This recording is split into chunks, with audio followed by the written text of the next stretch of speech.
ఎరా రోగం బాగా కుదిర్చారా? శభాష్.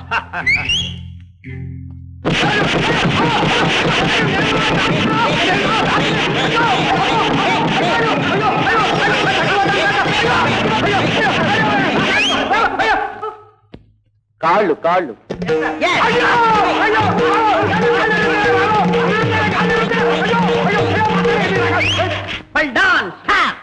చేతులు చేతులు.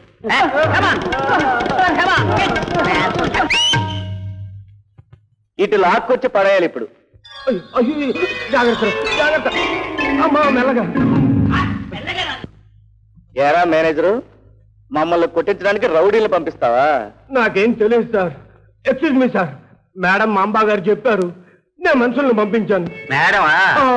ఎంకులు అంతే అబద్ధం. అతనితో నేనెందుకు చెప్తాను? ఆయన మన ఫ్యామిలీ విషయం అతనికి ఎందుకట? మనలో మనం ఫైట్ చేసుకుంటాం, అప్ డౌన్ పడుతుంటాం. సెంట్రల్ అతనికి ఎందుకట? చూస్తాను. ఏమిట్రా చూసేది? ఇంకోసారి రథ వేషాలు వేసావంటే కొట్టడం కాదు, ప్రాణం తీస్తాను.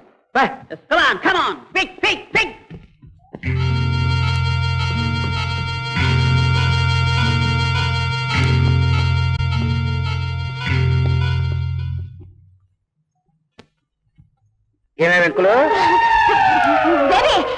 రామా, చికెన్ లెక్క వెళ్ళి కుకింగ్ అది చేసుకుందాం. మీ డాడీకి అల్లుడు గారికి పాప ఎంత ఆకలిస్తుందో. అటు కాదు, ఆగు. అటు కాదు ఇటు. అటు కాదు ఇటు. ఇటే రామా.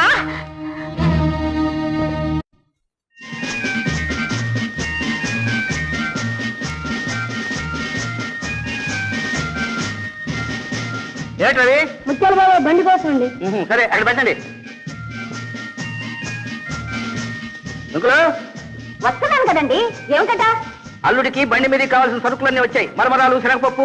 ఇప్పుడు అవన్నీ తినలేనండి. నీ బొంత, నువ్వు మెక్కడానికి కాదు, కూర్చోని బాగు చేయి. నేనా? అవును నువ్వే. అల్లుడు వచ్చాడంటే ఈ పనులన్నీ అమ్మాయిని చేయమంటాడు. అమ్మాయి తల్లి తెగతిని దున్నపోతులాగా బలిస్తుంది కనుకే నేను చేయమంటున్నాను. నా వల్ల కాదు, నేను చేయలేదు. ఏదేవో ఏవో రంగా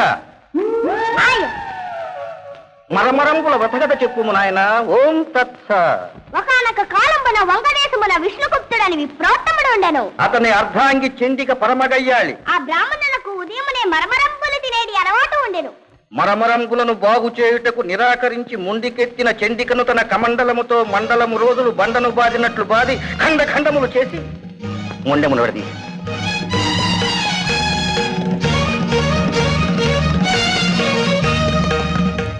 మరమరలు ఎక్కడ? అక్కడ తప్పండి.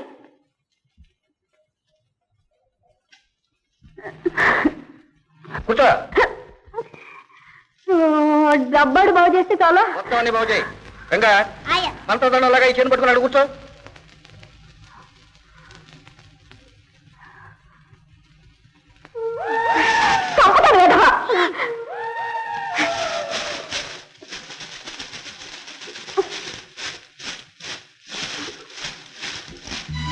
Mummy, what is this?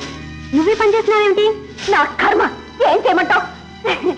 దా బాబు, దాదా చాలాసేపు నుంచి నిలబడ్డావు. వెళ్ళి కాఫీ తీసుకోమ్మా. వెళ్ళు వెళ్ళు వెళ్ళు వెళ్ళు.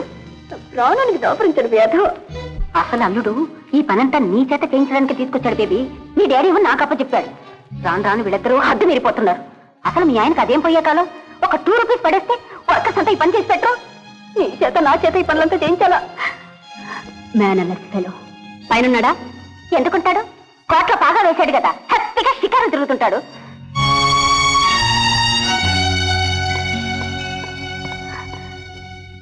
అప్పుడే కాఫీ తాగారా? ఎప్పుడో తాగేశాను. కానివ్వండి. ఇంకా తొందరగా తాక్కుపోయారా? కానివ్వండి కాని.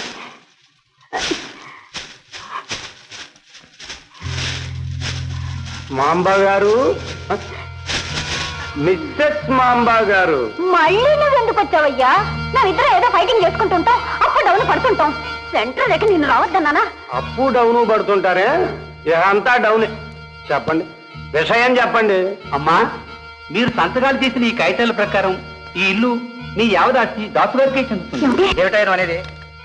తనకు దాసుగారి నుంచి ధన రూపేణా ముట్టిన ప్రతిఫలానికి గాను మిసెస్ వెంకుమాంబ గారు తన యావదాస్తిని చిరచరాస్తులతో సహా దాసుగారికి రాసిచ్చారు.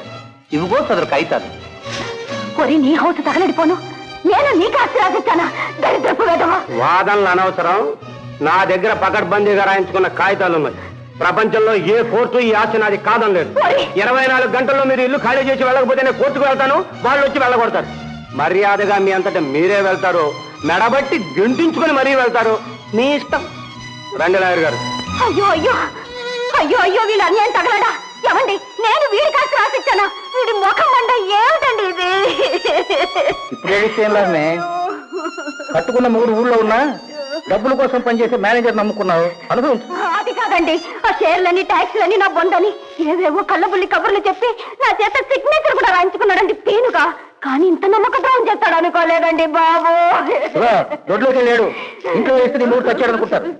ఏం చేయాలో కోసం నేను అవసరపడుతుంటే మంచి నీ సైడ్నే వచ్చేవాళ్ళు. ఆ దాసుగాడు అంతా విన్నాలే మావా. అయినా ఈ పెద్దోడు ఆస్తి కూడా మనకి బాబు తల దాచుకోవడానికి ఇల్లు కూడా లేకుండా పోయేటట్టుంది. ఎలాగైనా మన ఆస్తిని నిలబెట్టు నాయనా. చాలా కష్టం అత్త. ముందు వెనుక ఆలోచించుకున్న సంతకాలు పెట్టావు కదా, అనిపించాల్సిందే. అయినా ఈ ఇల్లు ఆస్తి పోతే నాకేమో ఏ క్లాస్ నెంబర్ 1 ఆ ఇల్లుంది. మావకేమో ఆవులు రెట్టని సైకిల్ షాప్ ఉంది. అంతే కదా. ర్యాక్ ఏమో నాతో పాటు ఉంటూ నేను అమ్మే సరుకులు తయారు చేస్తుంది. అంతే కదా. నా వెంకేమో నాతో పాటు సైకిల్ షాప్ లో ఉంటూ సైకిళ్ళకి గాలి కొడుతూ వాటిని బాగా తుడుస్తూ ఉంటుంది. అంతే కదా.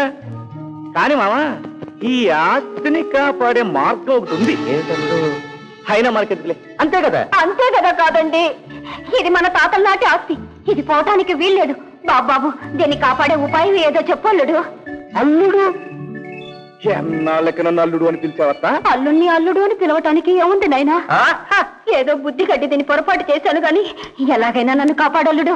ఈ కంగారు చూస్తుంటే నాకు అత్త చేతులతో నమస్కారం పెట్టేట్టుంది మావా. అంతే కదా. పెట్టాను. ఈ తొందర చూస్తుంటే చెంపలు కూడా వేసుకునేట్టుంది. అంతే కదా. వేసుకున్నాను. వేసుకున్నట్టు నటిస్తే కుదరదు. 3 బజార్లకు వినపడేటట్టుగా వేసుకోవాలి. అంతే కదా. అలాగే వేసుకుంటాను. అంతే కదా. కాదు, నిన్ను చూసిన ఆ గుండె కరిగి జావైపోయింది కనుక ఉపాయం చెప్తున్నాను. ఆ ఉపాయం ఏదో తొందరగా చెప్పలుడు. నీ చేత దొంగ సంతకాలు పెట్టించుకున్న ఆ దొంగ వేధవికి తగిన శాస్తి జరగాలి. చూడట, 10 ఏళ్ల క్రితమే నీ ఆస్తి అంతా మామతార రాసిచ్చినట్టు పాత స్టాంపు కాగితాల మీద సంతకాలు చేసిస్తే ఇస్తే ఆ రోజు నుంచి ఈ ఆస్తి నీది కాదు. నీది కాని ఆస్తి ఇంకొకరికి అమ్మే హక్కు నీకు ఉండదు. అమ్మినా అది చెల్లదు. అర్థమైందా? అర్థమైంది. కానీ ఆ పాత కాగితాల సంగతి ఏదో నేను చూసుకుంటా, నాకు వదిలే. ఏమావా? అంతే కదా. ఏమండి, అల్లుడు చెప్పినట్టు వింటే ఆస్తి మనకు దక్కుతుంది. లేకపోతే మొత్తం ఆస్తి ఆ హరిదాసు గారు పట్టుకుపోతాడు. ఆ తర్వాత నువ్వు బస్ స్టాండ్ దగ్గర అక్కడ ఇక్కడ అడుక్కొచ్చి నాకు పెట్టాలి. నేనేమో గుళ్ళో దర్జాగా కాలి మీద కాలేసుకుని కూర్చుంటానన్న మాట. అంతే కదా. త్వరగా పట్టు సర్దుకో, మనం వెళ్ళాలి. ఎక్కడికి? మా ఇంటికి. మీ ఇంటికా? నేను రాను. నాకేం అవసరం? ఆడది పరువుగా బ్రతకాలంటే అత్తవారింటికి రావడం అవసరం. What nonsense you are talking.